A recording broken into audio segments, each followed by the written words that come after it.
You're listening to Wealthy-esque. We are a community of lawyers who believe that true wealth is having control of our time. I'm Ro Thomas, and as a busy wife, mom, and former Big Law associate, I know all too well the tension between the culture of the legal profession and pretty much everything else you want to do in life. That's why each week I'm bringing you the information and tools you need to improve your money mindset and manage your money to create true wealth. Because ultimately, it's not about the money. It's about the freedom and flexibility the money affords. Hey friend, welcome back to the show. I hope you're doing well and having an amazing day so far. Today, we are talking about moderation in your finances. Often when lawyers first come to me, they are not paying attention to what's going on with their finances at all. They are spending with no plan. They're just swiping, hoping for the best, not saving, not paying down debt. Like there's just no strategy. There's no real intention. Then sometimes when they first start learning about managing their money, they will take it to the other extreme where they get obsessive with it. And I have been on both of these extremes.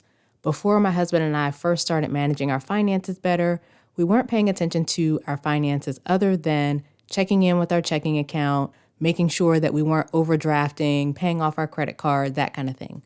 But as far as creating a plan for what we were going to do with our finances at the beginning of the month, like making a strategy for how we were going to use this income, we didn't do any of that. And then when we decided to start working on our finances and pay off our student loans, I started obsessing over it. So we had created a budget in a spreadsheet. We had laid out all of our debt in a spreadsheet with all the details. And I was always looking at the spreadsheets, always analyzing them, looking at like, how could we cut more? How can we save more? How could we make an even bigger extra payment? How can we this? How can we that? And it was a lot. Like I know I probably was driving my husband crazy. But over time, I learned to let go and just trust the plan that we had come up with to pay off our debt. Just let it ride.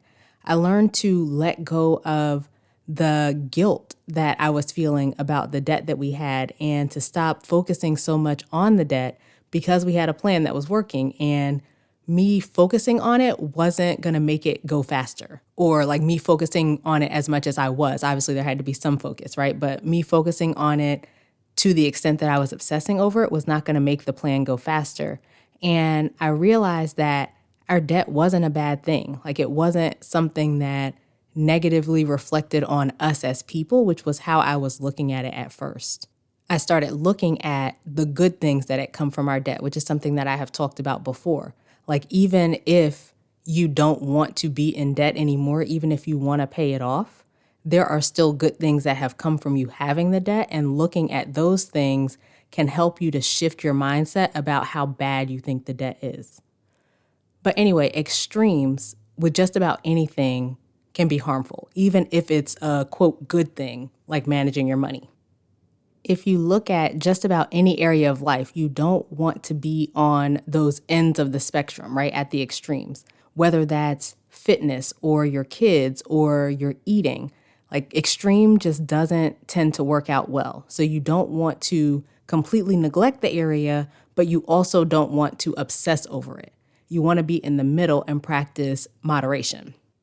One example that I was thinking of here was water. My husband says everyone uses this example when they talk about this topic, but did you know that if you drink too much water, you can get water poisoning? And of course, if you don't drink enough water, you can get dehydrated. Our bodies are mostly made of water. Water is a good thing for us, but even good things in excess can lead to negative consequences. Another example that comes to mind here is medication. When you're sick, there is a certain dosage that you need to take that will cure your illness. If you don't take enough, it's not effective. If you take too much, you can overdose. The same principle applies here. So you want to give your finances a certain amount of attention that will be effective for you to reach your goals. You don't want to give them too little attention and completely neglect or ignore them and just have no plan and hope for the best.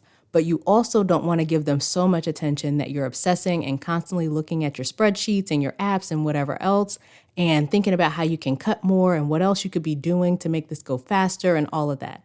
Neither of those are a very healthy place to be, and it just doesn't feel good.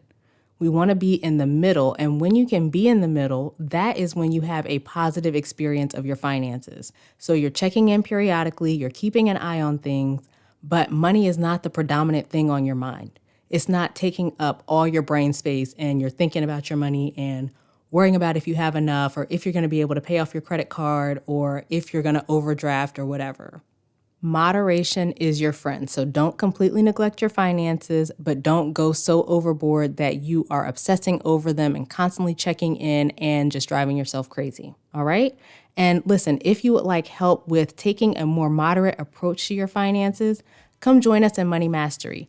You will learn how to think through your finances and create a strategy to move yourself forward without going overboard. Head to rothomas.com/join to get started. All right, that is it for this week's episode. If you haven't done so already, please subscribe to the show and leave a review. Those things help it get pushed out to more lawyers, and having more reviews, of course, makes it more likely that they will actually listen. So if you could do that, I would greatly appreciate it. As we close out, friend, I pray that you take the information you learn here, apply it in your life, and open up to the realization that wealth is available to you. As you do that consistently, week after week, you'll continue to take steps to regain control of your time, build wealth, and live the life of freedom and choice you deserve. Talk to you later.